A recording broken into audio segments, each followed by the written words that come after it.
अस्सलामुअलैकुम वीवर्स। तो आज मैं नई रेसिपी के साथ हाज़िर हुई हूँ। कोफ्तों का ख़ौरमा, इसको कोफ्तों की करी भी कहते हैं आप लोग। जो ट्रेडिशनली इस रेसिपी को आपको बताऊँगी, जो अच्छी और सिंपल है और खाने में भी टेस्टी है।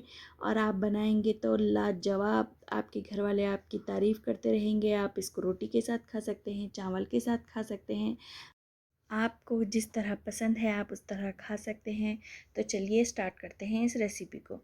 और प्लीज़ मेरे इस चैनल को लाइक शेयर एंड सब्सक्राइब करना मत भूलिए। प्लीज़ मेरे सब्सक्राइब और बढ़ाइए, सब्सक्राइब कीजिए, लाइक कीजिए, शेयर कीजिए super girl with multi talent को। तो दुआ करते हुए, दुआओं में याद करते हुए मुझे मत भूलिएगा। और मैं इस रेसिपी को स्टार्ट करती हूँ। ये ट्रेडिशनल रेसिपी है। आप पाकिस्तानी के तौर पे बनाइए, आप इंडियंस बनाइए, जो भी बनाना चाहते हैं, लंदन इंडिया कहीं पर भी देखने वाले आप इसको बआसानी बना सकते हैं। तो चलिए स्टार्ट करते हैं। यहाँ पर देख लीजिए, यहाँ पर हाफ़ केजी मैं मटन ली हुई हूँ। और ये मटन को मैं पानी में, हल्दी के पानी में थोड़ी देर तक इस तरह से भिगा कर रख देती हूँ। यहाँ पर देख ली, इस तरह से मैं 5 से 10 मिनट इस तरह से ही छोड़ दूँगी, ताकि इसमें जो भी, एक बार पानी से धो लीजिए, उसके बाद इस तरह से छोड़ दीजिए आप पानी में। अब यहाँ पर हम प्याज को भून लेंगे, यानी कि डायरेक्ट चूल्हे पर रख कर इसको हम जला लेंगे। प्याज को जलाने के बाद इसका छिलका उतार कर हम इसको ग्राइंड कर लेंगे। इस लिहाज से हम यहाँ पर 3 मीडियम साइज़ की प्याज की डली ली हुई हूँ। प्याज के कलियाँ, जो प्याज के 3 मीडियम साइज़ के हैं, जो कि इस तरह से मैं जला ले रही हूँ। देख लीजिए यहाँ पर अपनी गैस पर, अगर आपको हो सकता है तो इस तरह से भी कर लीजिए, या तो फिर आप नॉर्मल तरीके से आप इसको काट कर या तेल में भून लीजिए, या फिर आप खाली पैन में भी इसको भून सकते हैं, अगर आपको जिस तरह से पसंद हो। लेकिन यहाँ पर मैं ट्रेडिशनली इस रेसिपी को बना रही हूँ, लिहाजा मैं इस तरह से ही इसको, प्याज़ों को चूल्हे पर रख कर जला लूँगी। पहले के ज़माने के दौर पर, पहले गैसेस नहीं थे, तो लकड़ी के चूल्हे पर जब खाने और पकते थे, तब है ना, इसको कोयले पर बनाया जाता था। लिहाजा बआसानी से प्याज, टमाटर वगैरह सब कुछ इस तरह से जलाकर, भून कर ही इस्तेमाल किया जाता था। लिहाजा इस तरह से ही मैं भून लूँगी। ये ट्रेडिशनल रेसिपी है। देख लीजिए, मैं एक एक करते हुए इस तरह से भून रही हूँ। सौ यहाँ पर 3 से 4 मिनट लगेंगे आपको इस तरह से प्याज को भूनने में, जो कि अंदर से अच्छी तरीके से भून चुकेगी। और यहाँ पर मैं एक गर्म पानी में 8 से 10 काजू लेकर भिगने रख दी हुई हूँ। और यहाँ पर देख लीजिए, इस तरह से आप भिगने रख दीजिए, ताकि ये काजू सॉफ्ट हो जाए। आपको इनका पेस्ट बना कर रखना होगा। और यहाँ पर मैं, मेरी प्याज तकरीबन अच्छी तरीके से जल चुकी है। अब मैं इस तरह से इसका जला हुआ पूरा ऊपर का छिलका निकाल कर क्लीन करके रख लूँगी। इस तरह से आप थोड़ा सा ठंडा होने तक का वेट कीजिए। इस तरह से गरम गरम हाथ में मत पकड़िए, क्योंकि जल जाएंगे हाथ आपके। लिहाजा ध्यान से आप अपना काम कीजिए। देख लीजिए, इस तरह से मैं क्लीन करते हुए, ये सामने वाला और पीछे का पार्ट ब्लैक हो चुका है, ये काट कर निकाल लूँगी। अब यहाँ पर ये दोनों प्याज को भी इस तरह से छील कर साइड पर रख लूँगी मैं। यहाँ पर इस तरह से छीलते जाइए आप। ये ब्लैक पार्ट्स जो हैं हमारे जले हुए, इसको हम फेंक देंगे, ये कोई इस्तेमाल में नहीं आएगा। लिहाजा हमें अंदर का ही इस्तेमाल करना होगा। ये इस तरह से जला जला हुआ प्याज साइड पे निकाल कर रख लीजिए आप। इन सबको पीसेस में कट करके साइड में रख लीजिए। देख लीजिए, यहाँ पर मैं इस तरह से निकाल रही हूँ। ये इस तरह का ऊपर का टिप और ये पीछे वाला टिप, इसको काट दीजिए। और अब हम चलते हैं नेक्स्ट प्रोसेस की तरफ। इस तरह से काट कर आप फ्रेशली इस तरह से आप एक बॉल में रख लीजिए।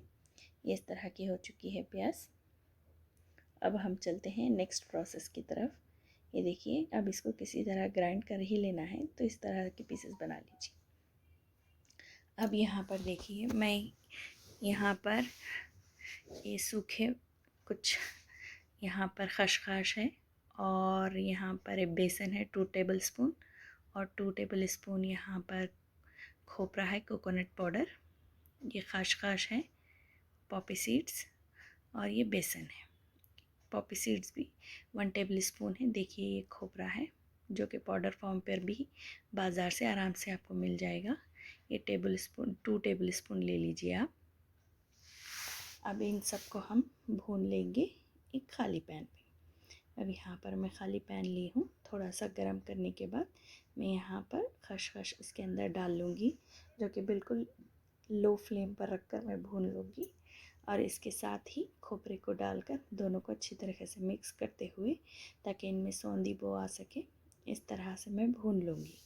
अब इसको इन तरह भूनते भूनते अब मैं इसके अंदर बेसन भी डाल दूँगी। जो 2 टेबल स्पून बेसन मैंने ले लिया था एक छोटी सी कटोरी पे, और इस तरह से मैं डालकर इनको 2 मिनट तक भूनती रहूँगी, ताकि ये जले ना और थोड़े गर्म हो जाए और इसमें सौंधी सी बो आने लगे।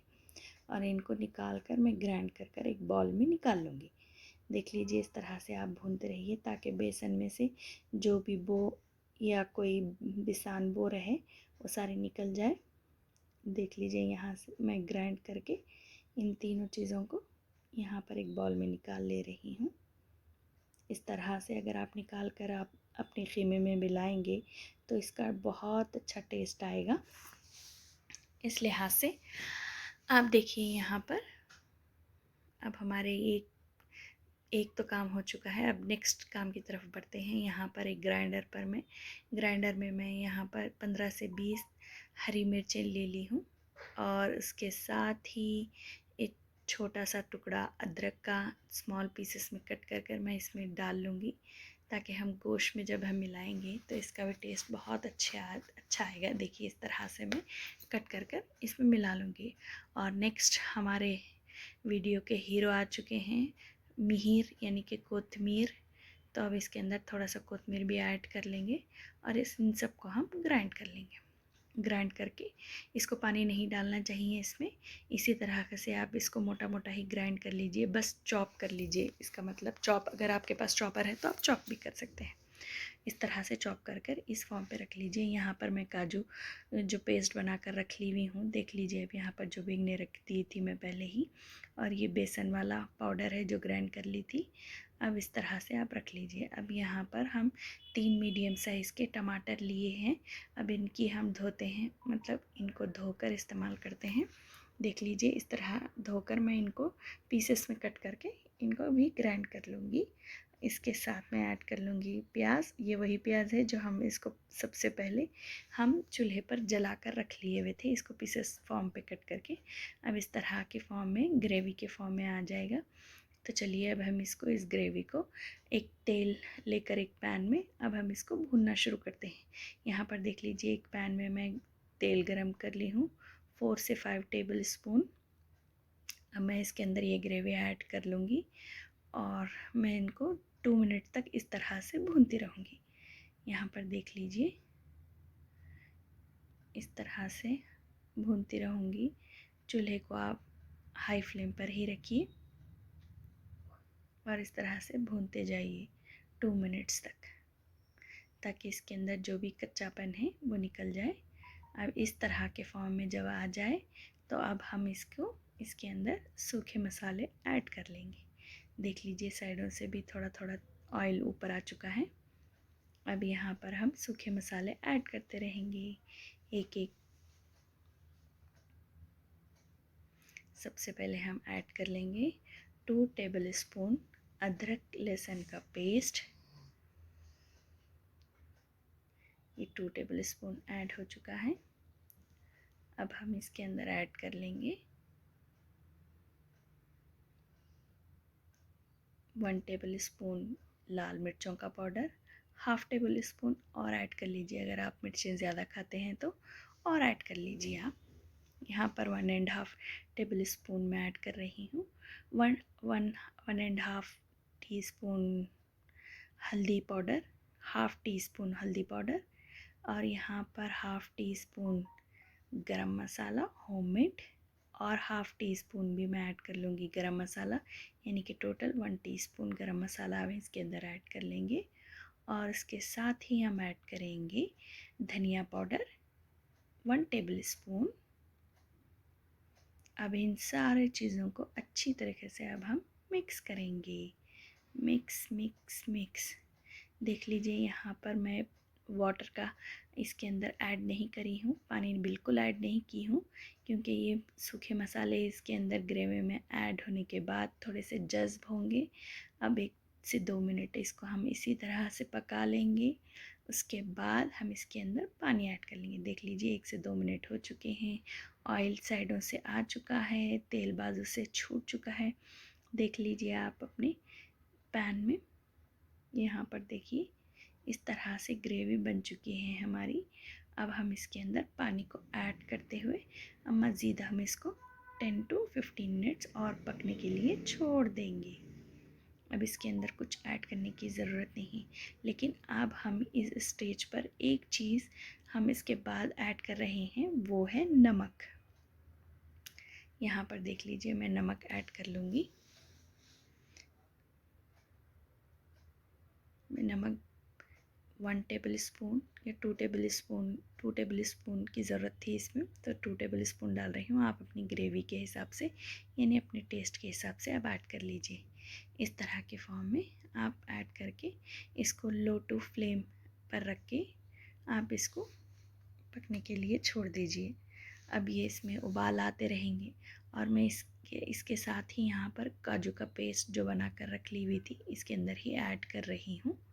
इस तरह से अब हम इसको ऐड करने के बाद एक बार चम्मच चला के इसको छोड़ देंगे पकने के लिए लो फ्लेम पर 10 से 15 मिनट तक। अब हम चलते हैं गोश्त की तरफ।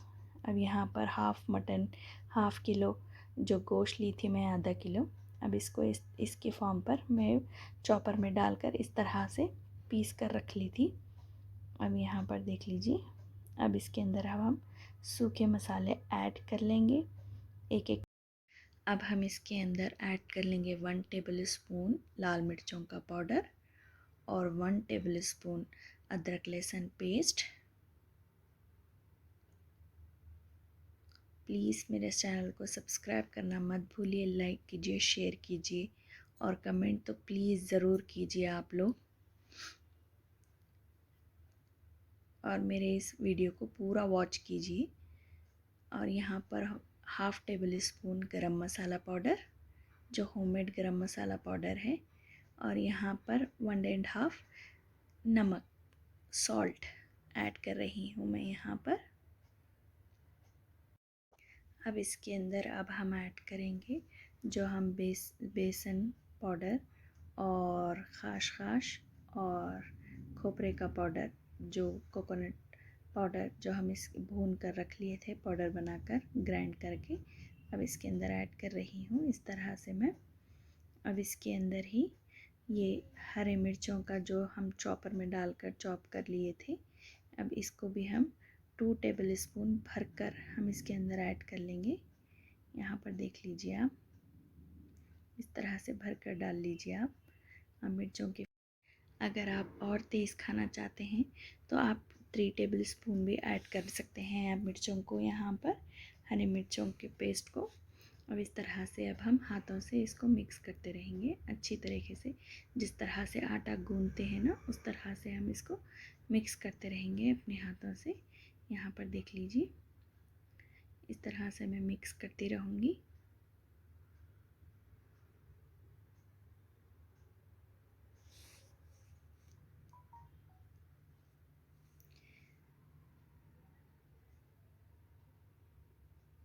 इस तरह से इसको अच्छी तरीके से मिलाते हुए यहाँ पर मिक्स करते रहेंगे हम। तो प्लीज़ व्यूवर्स मेरे इस चैनल को लाइक कीजिए, शेयर कीजिए और सब्सक्राइब करना मत भूलिए। इस तरह से अगर आपके गोश्त में रगें वगैरह आए तो इस तरह से निकाल कर आप साइड पर भी रख ले सकते हैं। यहाँ पर देखिए इस तरह से मिलाकर मैं यहाँ पर रख रही हूँ। अब इसके हम छोटे छोटे बॉल्स बना लेंगे।